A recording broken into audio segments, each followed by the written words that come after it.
श्री शिव महापुराण चतुर्थ कोटि रुद्र संहिता अथ द्वात्रिंशोऽध्यायः।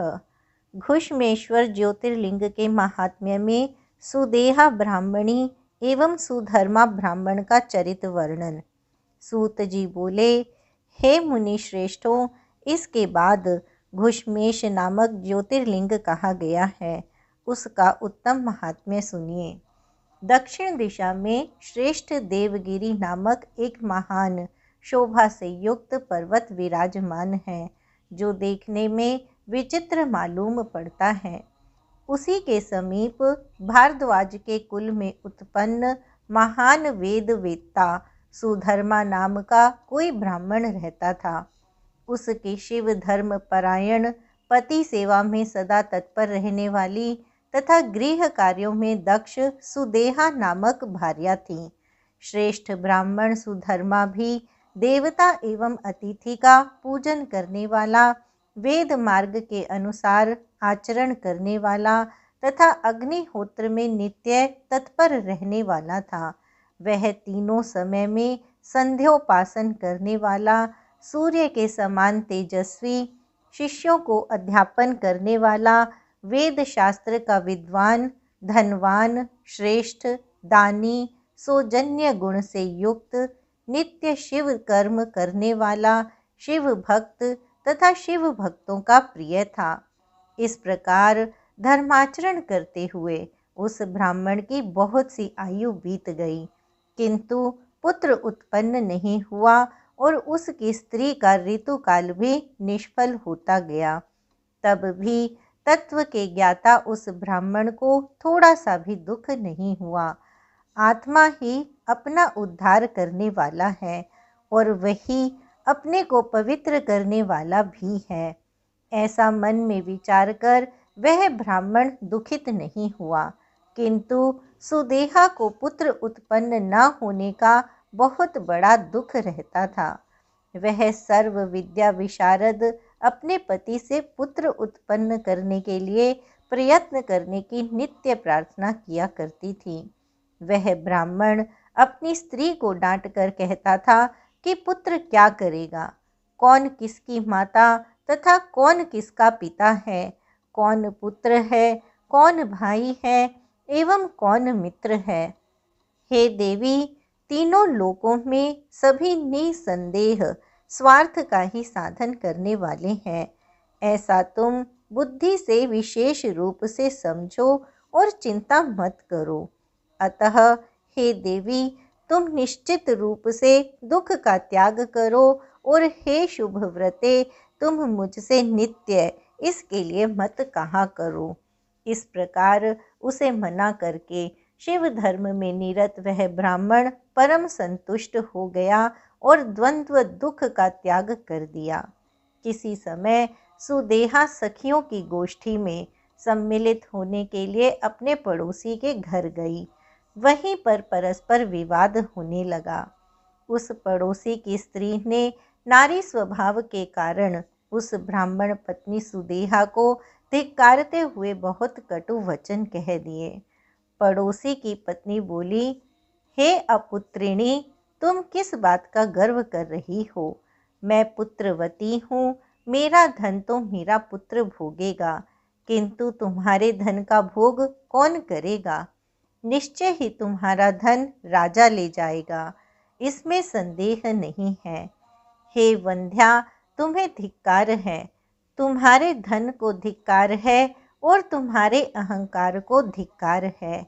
सूत जी बोले, इस प्रकार उन स्त्रियों के द्वारा अपमानित होकर दुखित सुदेहा ने घर आकर अपने पति से आदरपूर्वक उनकी सारी बात कही। तब भी उस बुद्धिमान को कुछ दुख नहीं हुआ। उसने कहा, हे प्रिय, जो उन्होंने कहा कहने दो, जो होनहार है वही होता है। इस प्रकार उसने बारंबार सुदेहा को समझाया, किंतु तब भी उसका दुख दूर न हुआ। वह पुनः पुत्र के लिए आग्रह करने लगी। सुदेहा बोली, हे देहधारियों में श्रेष्ठ, आप मेरे प्रिय हैं। चाहे जिस किसी भी उपाय से आप पुत्र उत्पन्न करें, अन्यथा मैं अपना शरीर त्याग दूंगी। सूत जी बोले, उसके द्वारा कहे गए इस वचन को सुनकर उसके आग्रह से विवश हुए ब्राह्मण श्रेष्ठ सुधर्मा ने चित्त में भगवान शिव का स्मरण किया। इसके बाद उस विप्र ने सावधानी पूर्वक 2 फूल लेकर अग्नि के सामने रख दिए। उसने दाहिने वाले पुष्प को मन में पुत्रदायक समझा। इस प्रकार का संकल्प करके उस ब्राह्मण ने अपनी पत्नी से कहा, पुत्र फल की प्राप्ति हेतु इन दोनों में से कोई एक फूल उठाओ। उसने अपने मन में यह सोचा कि मुझे पुत्र हो और मेरे स्वामी ने पुत्र के लिए जिस पुष्प को सोचा है वही मेरे हाथ में आए।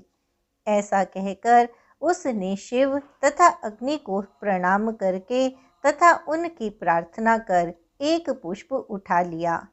शिवेच्छावश मोह से ग्रस्त होने के कारण सुदेहा ने उस पुष्प को नहीं उठाया जिसे उसके पति ने सोचा था। यह देखकर ब्राह्मण ने लंबी सांस ली और शिवजी के चरण कमल का स्मरण करके अपनी स्त्री से कहा। सुधर्मा बोला, हे प्रिय, ईश्वर ने जो रच दिया है वह अन्यथा कैसे हो सकता है। अब तुम पुत्र की आशा छोड़ो और शिव की परिचर्या करो। ऐसा कहकर उस ब्राह्मण ने स्वयं भी पुत्र की आशा त्याग दी और शिव ध्यान परायण होकर धर्म कार्य में प्रवृत्त हो गया। परंतु उस सुदेहा ने आग्रह नहीं छोड़ा और पुत्र कामना से उसने सिर झुकाकर तथा हाथ जोड़कर प्रेम पूर्वक पति से फिर कहा। सुदेहा बोली, हे स्वामिन, मुझसे पुत्र उत्पन्न नहीं होगा तो आप मेरे आग्रह से दूसरा विवाह कर लीजिए। उस स्त्री से आपको निश्चय ही पुत्र होगा, इसमें संशय नहीं है। सूत जी बोले, उसके द्वारा इस प्रकार प्रार्थना किए जाने पर शिव भक्तों में श्रेष्ठ तथा धर्म परायण उस ब्राह्मण ने अपनी पत्नी उस सुदेहा से कहा। सुधर्मा बोला, हे प्रिय, तुम्हारा तथा मेरा समस्त दुख निश्चित रूप से दूर हो गया है, इसलिए तुम अब मेरे धर्म में विघ्न मत करो। सूत जी बोले, हे ऋषियों, तब इस प्रकार ब्राह्मण के द्वारा मना किए जाने पर भी सुदेहा ने अपनी माता की पुत्री अर्थात अपनी बहन को घर लाकर पति से कहा, आप इससे विवाह कर लें। सुधर्मा बोला, इस समय तो तुम कह रही हो कि यह मेरी पत्नी है, किंतु जब यह पुत्र उत्पन्न कर लेगी तब तुम इससे ईर्ष्या करने लगोगी।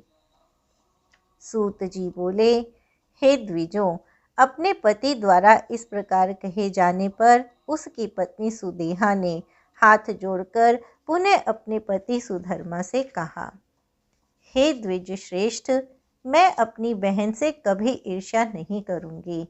आप पुत्रोत्पत्ति के निमित्त इसके साथ विवाह कीजिए, मैं अनुमति देती हूँ। इस प्रकार अपनी प्रिया सुदेहा के द्वारा प्रार्थना किए जाने पर उस ब्राह्मण सुधर्मा ने भी विवाह विधि के अनुसार घुष्मा का पाणी ग्रहण कर लिया। इसके बाद उसके साथ विवाह करके उस ब्राह्मण ने अपनी पहली पत्नी से कहा, हे प्रिय, हे अनघे, यह तुम्हारी छोटी बहन है, अतः तुम्हें इसका सदा भरण पोषण करना चाहिए। इस प्रकार कहकर वह शिव भक्त धर्मात्मा सुधर्मा यथा योग्य अपने धर्म का पालन करने लगा। वह भी अपनी बहन के साथ सखी की भांति व्यवहार करने लगी और विरोध भाव का त्याग करके और रात दिन उसका पालन पोषण करने लगी। उसकी जो छोटी पत्नी थी वह अपनी बहन की आज्ञा प्राप्त कर नित्य 101 पार्थिव शिवलिंगों का निर्माण करती थी। फिर वह घुष्मा विधि पूर्वक षोडशोपचार से पूजन कर पास में स्थित तालाब में उन्हें विसर्जित कर देती थी। इस प्रकार वह नित्य शिवलिंग का विसर्जन कर पुनः दूसरे दिन पार्थिव शिवलिंग का निर्माण कर आवाहन से लेकर विसर्जन तक कामना पूर्ण करने वाली शिव पूजा विधि पूर्वक करती थी।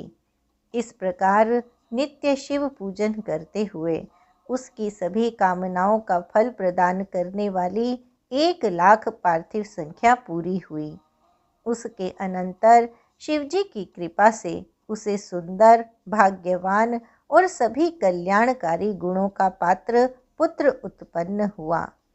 धर्मज्ञों में श्रेष्ठ वह विप्र सुधर्मा उस पुत्र को देखकर बहुत प्रसन्न हुआ और ज्ञान धर्म परायण तथा आसक्ति रहित होकर सुख का उपभोग करने लगा। उसके बाद से वह सुदेहा उससे अत्यधिक ईर्ष्या करने लगी। पहले उसका जो हृदय शीतल था वही अब तलवार के समान हो गया। हे मुनीश्वरों, उसके बाद जो दुखदायी एवं निंदित कर्म हुआ उसे आप लोग सावधान मन से सुनिए। इति श्री शिव महापुराणे चतुर्थयां कोटिरुद्र संहितायां घुष्मेश्वर महात्म्ये सुदेहा सुधर्मा चरित वर्णनम नाम 32 इस प्रकार श्री शिव महापुराण के अंतर्गत चतुर्थ कोटि रुद्र संहिता के घुष्मेश्वर महात्म्य में सुदेहा सुधर्मा चरित वर्णन नामक 32वां अध्याय पूर्ण हुआ। अथ त्रयस्त्रिंशोऽध्यायः घुष्मेश्वर ज्योतिर्लिंग एवं शिवालय के नामकरण का आख्यान। सूत जी बोले, अपनी छोटी बहन के पुत्र को देखकर बड़ी बहन दुखी हुई और वह उसके पुत्र सुख को सहन न करती हुई उससे विरोध करने लगी। सब लोग उस पुत्रवती की निरंतर प्रशंसा करते थे, किंतु सुदेहा को यह सब तथा शिशु का रूप आदि सहन नहीं होता था। माता पिता के अत्यंत प्रिय तथा सद्गुणों के पात्र उस पुत्र को देखकर उसका हृदय अग्नि के समान तप्त हो जाता था। इसी बीच कुछ विप्र कन्या देने के लिए आए और सुधर्मा ने विधि पूर्वक अपने पुत्र का विवाह वहीं संपन्न कर दिया। सुधर्मा अपनी छोटी स्त्री घुष्मा के साथ परम आनंद को प्राप्त हुआ और सभी संबंधी उस घुष्मा का सम्मान करने लगे। उसे देखकर सुदेहा मन ही मन जलने लगी और हाय मैं मारी गई ऐसा कहती हुई बहुत दुखी हुई। सुधर्मा अपने विवाहित पुत्र तथा पुत्र वधू को लेकर घर आकर अपनी दोनों स्त्रियों के साथ हर्षित होते हुए उत्साह प्रदर्शित करने लगा।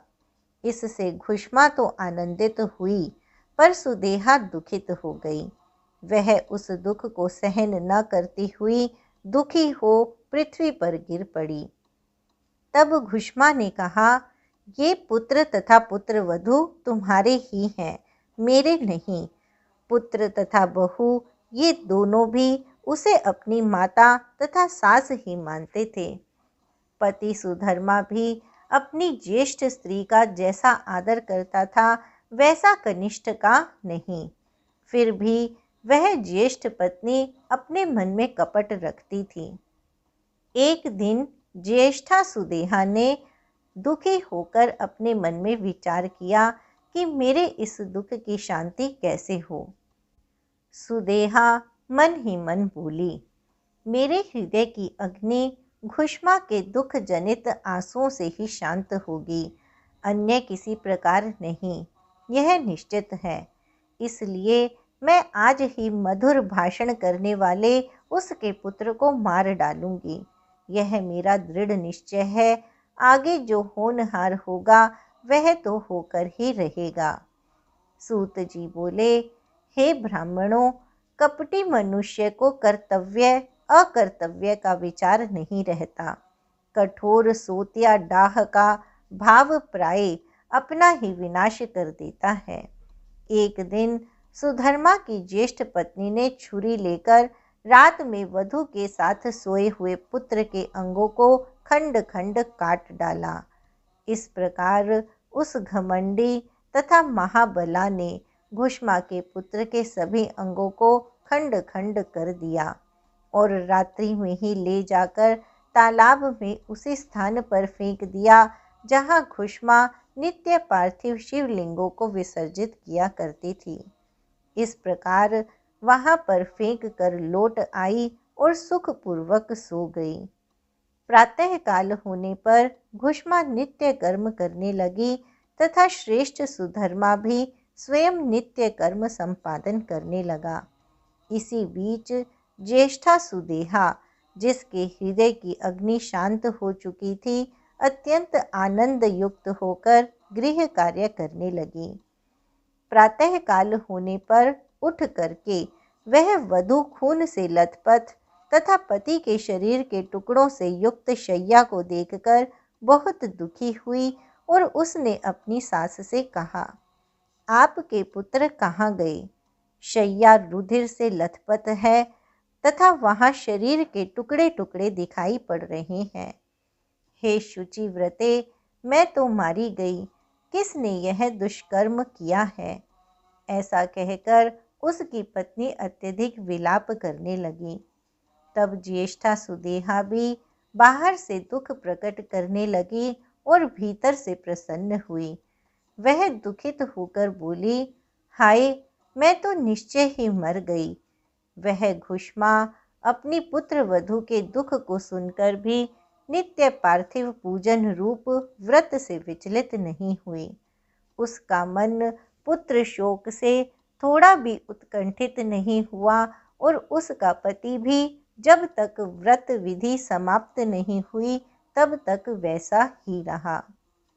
पूजन के बाद मध्याह्न काल में उस भयानक शैया को देखकर भी उस घुष्मा ने कुछ भी दुख नहीं किया। जिन्होंने यह पुत्र दिया है वे ही रक्षा भी करेंगे। वे भक्त वत्सल, काल के भी काल और सज्जनों की रक्षा करने वाले कहे गए हैं। यदि हमारी रक्षा करने वाले एकमात्र प्रभु ईश्वर सदाशिव हैं तो चिंता की बात ही क्या है। वे ही माली के समान उन प्राणियों का संयोग कराते हैं और पुनः उन्हें अलग भी कर देते हैं। इस समय मेरे चिंता करने से भी क्या होने वाला है। इस तत्व का विचार कर वह दुखी नहीं हुई और शिव जी का ध्यान कर धैर्य धारण किए रही। स्थिर चित्त होकर पूर्व की भांति पार्थिव शिवलिंगों को लेकर शिव के नामों का उच्चारण करती हुई वह सरोवर के तट पर गई। जब वहां पार्थिव लिंगों को डालकर वह लौटने लगी तब उसने सरोवर के तट पर खड़े अपने पुत्र को देखा। पुत्र बोला, हे माता, आओ, मैं तुमसे मिलूंगा। मैं तो मर गया था, किंतु तुम्हारे पुण्य के प्रभाव से और शंकर जी की कृपा से अब जीवित हो गया हूँ। सूत जी बोले, हे द्विजों, वह घुष्मा अपने उस पुत्र को जीवित देखकर भी वैसे ही अधिक प्रसन्न न हुई जैसा कि उसके मरने पर भी दुखी न थी, किंतु यथावत शिवजी के ध्यान में तत्पर रही।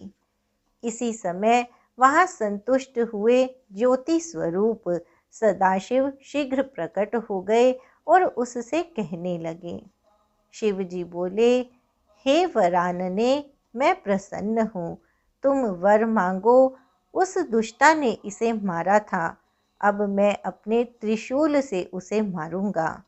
सूत जी बोले, तब विनत हुई घुष्मा ने शिवजी को प्रणाम कर यह वर मांगा, हे नाथ, आप मेरी इस बहन सुदेहा की रक्षा कीजिए।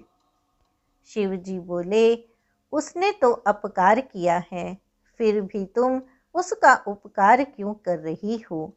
दुष्ट कर्म करने वाली सुदेहा तो वध के योग्य है।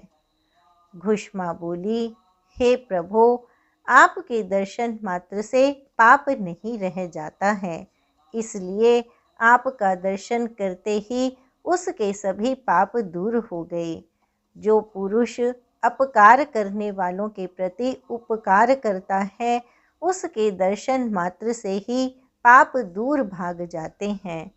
हे देव, मैंने भगवान का ऐसा अद्भुत वाक्य सुना है, इसलिए हे सदाशिव, जिसने जैसा किया है वह वैसा करे।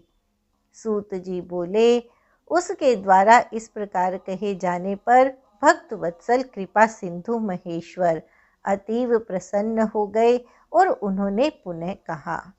शिव जी बोले, हे घुष्मे, अब तुम कोई अन्य वर मांगो, मैं दूंगा।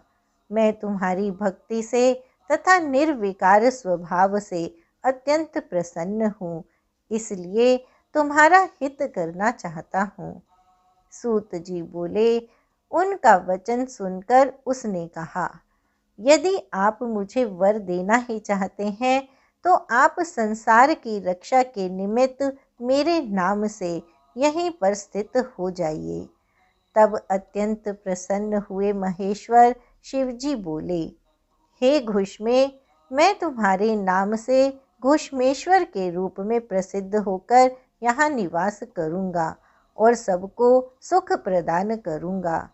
यहाँ पर मेरा घुष्मेश्वर नामक शुभ ज्योतिर्लिंग प्रसिद्ध होगा और यह सरोवर सदा सभी लिंगों का निवास स्थान होगा। इसलिए यह शिवालय नाम से तीनों लोक में प्रसिद्ध होगा। यह सरोवर दर्शन मात्र से सदा सभी कामनाओं को पूर्ण करने वाला होगा। हे सुव्रते, तुम्हारे वंश में 101 पीढ़ी पर्यंत इसी प्रकार के श्रेष्ठ पुत्र होते रहेंगे, इसमें संदेह नहीं है। वे सुंदर स्त्री वाले, महाधनी, दीर्घजीवी, मेधावी, विद्वान, उदार तथा भोग मोक्ष के फल को प्राप्त करने वाले होंगे। इन सब को 101 पुत्र होंगे जो गुणों में परस्पर एक से एक अधिक होंगे। इस प्रकार तुम्हारे वंश का अति सुंदर विस्तार होगा। सूत जी बोले, ऐसा कहकर शिवजी वहाँ ज्योतिर्लिंग रूप से स्थित हो गए। वे घुष्मेश्वर नाम से विख्यात हुए और वह सरोवर शिवालय नाम से विख्यात हुआ। उस समय वहाँ पर आए हुए सुधर्मा, सुदेहा और घुष्मा ने बड़ी शीघ्रता से शिवजी की 101 बार परिक्रमा की। शिवजी की पूजा करके परस्पर मिलकर तथा अपने अंतःकरण का पाप दूर कर उन्होंने परम सुख प्राप्त किया। हे विप्रों, पुत्र को जीवित देखकर वह सुदेहा लज्जित हो गई और उसने उन दोनों से क्षमा मांगकर अपने पापों को दूर करने वाले व्रत का आचरण किया। हे मुनीश्वरों, इस प्रकार घुष्मेश्वर नामक यह लिंग उत्पन्न हुआ। उसका पूजन तथा दर्शन करने से सुख की सदा वृद्धि होती है। इस प्रकार मैंने आप लोगों से 12 ज्योतिर्लिंगों का वर्णन किया, जो सभी कामनाओं को पूर्ण करने वाले और भोग तथा मोक्ष देने वाले हैं। जो इन ज्योतिर्लिंगों की कथाओं को पढ़ता और सुनता है, वह सभी पापों से मुक्त हो जाता है और भोग तथा मोक्ष प्राप्त करता है। इति श्री शिव महापुराणे चतुर्थयां कोटिरुद्र संहितायां घुष्मेश ज्योतिर्लिंगोत्पत्ति महात्म्य वर्णनम नाम त्रयस्त्रिंशोऽध्यायः। इस प्रकार श्री शिव महापुराण के अंतर्गत चतुर्थ कोटि रुद्र संहिता में घुष्मेश ज्योतिर्लिंगोत्पत्ति महात्म्य वर्णन नामक 33वां अध्याय पूर्ण हुआ।